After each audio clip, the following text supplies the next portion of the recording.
कुंती महाभारत का एक पात्र, उसके 6 पुत्र। ठहरिए, आप चौंकिएगा नहीं, क्योंकि आपने यही पढ़ा होगा कि कुंती के 5 पुत्र थे और वो पांडव कहलाए। तो मैं 6 पुत्र क्यों बता रहा हूँ? निसंदेह मेरी जानकारी गलत हो सकती है, हो सकता है मैं गलत हूँ, पर कुछ देर के लिए मुझे सुन लीजिए, हो सकता है आप मुझसे सहमत हो जाएं। तो कुंती पुत्री थी मथुरा के नरेश की।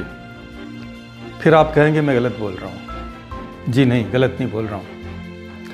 मथुरा के नरेश ने अपने छोटे भाई कुंतल नरेश को अपनी पुत्री अपने छोटे भाई की गोद में डाल दी, क्योंकि उसके कोई संतान नहीं थी। और कुंतल नरेश के नाम पे ही इस बच्ची का नाम पड़ा कुंती।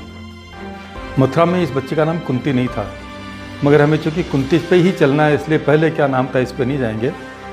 कुंती कुंतल नरेश के आके इसका नाम पड़ा, और इसके जनक थे मथुरा के नरेश। ये मैं बतला चुका हूँ। अब कुंती के एक पुत्र अपने पीहर में ही हो गया। हुआ यूं कि कुंतल नरेश के यहाँ दुर्वासा ऋषि आए, और दुर्वासा ऋषि, जैसा कि आप जानते हैं, पहले जो राजे रजवाड़े होते थे उनमें ऋषियों की बहुत अधिक पहुंच होती थी, और ऋषियों को पूछे बिना कोई काम नहीं होता था। पर ऋषियों को सदैव ही राज दरबार में ऊंचा आसन दिया जाता था, और कि उनकी आज्ञा ली जाती थी हर काम में। जिन लोगों ने रामायण महाभारत में रुचि रखी है उन लोगों को इस बात की जानकारी है। तो दुर्वासा ऋषि की सेवा कुंती ने बड़े ही मन लगाकर, बड़े मनोयोग से, बड़े विश्वास के साथ की, और इस पर दुर्वासा ऋषि बहुत अधिक खुश हुए। और जब जाने लगे तो उन्होंने कहा, पुत्री मैं तुम्हें कुछ देना चाहता हूँ। कुंती ने कहा, आप मुझे क्या देना चाहते हैं? कि मैं तुम्हें एक मंत्र देता हूँ, जब भी उस मंत्र का जाप करके तुम जिस भी देवता का स्मरण करोगी, वो देवता तुम्हारे सामने हाजिर हो जाएंगे। अब ऋषि का वचन था। कुंती के मन में तो यह बात थी कि ऐसा संभव नहीं है कि कोई देवता मंत्र के जाप करने से मेरे सामने आ जाएगा, पर चूंकि ऋषि का वचन था इसलिए वो मंत्र उसने सुन लिया और मंत्र का मनन किया। अब उसके मन में ऋषि के जाने के बाद नित नए विचार उठ रहे थे कि क्या कभी ऐसा संभव है कि किसी मंत्र का जाप करो और किसी देवता का आह्वान करो और देवता अपने पास हाजिर हो जाए। तो एक दिन हठात जब कुंती बैठी थी तो उसने सोचा, क्यों नहीं आज मैं इस मंत्र का प्रयोग करूं। तो उसने रोजाना की तरह सूर्य भगवान को जब जल का अर्घ दिया, तभी उस मंत्र का स्मरण उसे हो आया, और उसने उस मंत्र का जाप किया, और इस सूर्य देवता तत्काल कुंती के सामने हाजिर हो गए। कुंती एकदम घबरा गई।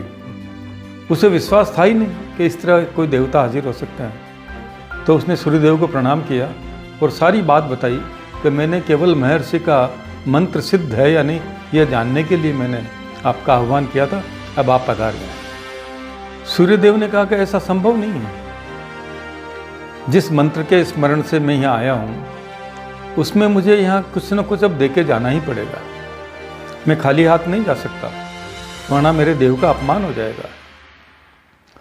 कुंती ने घबराते हुए कहा, महाराज आपको जो भी देना है दें, और देकर यहाँ से तत्काल चल जाएं, और अधिक देर यहाँ नहीं रुके। तो सूर्यदेव ने कहा, मैं तुम्हें एक पुत्र दूंगा।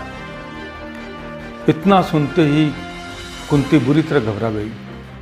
उन्होंने कहा, आप ये क्या कह रहे हैं? मैं कुंवारी हूँ, यदि मेरे पुत्र हुआ तो मैं अपने माँ बाप को और जमाने को अपना क्या मुंह दिखाऊंगे? सूर्यदेव ने कहा, घबराने की जरूरत नहीं है, इससे तुम्हारे कुंवारी पे कोई भी फर्क नहीं पड़ेगा, तुम कुंवारी ही कहलाओगी, और कवच और कुंडल के साथ मैं तुम्हें एक पुत्र दूंगा जिसका नाम कर्ण होगा।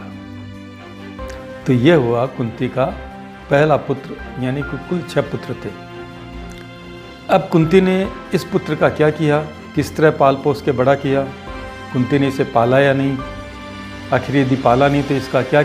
अगले वीडियो में मैं इस बात पे पूरा प्रकाश डालूंगा कि कुंती ने आखिर अपने पुत्र कर्ण का किस तरह लालन पालन किया और कैसे उसकी परवरिश हुई। ये देखने के लिए आप मेरा चैनल बराबर देखते रहें। कृपया मेरे चैनल को सब्सक्राइब करें, वीडियो को लाइक करें और शेयर करें। धन्यवाद।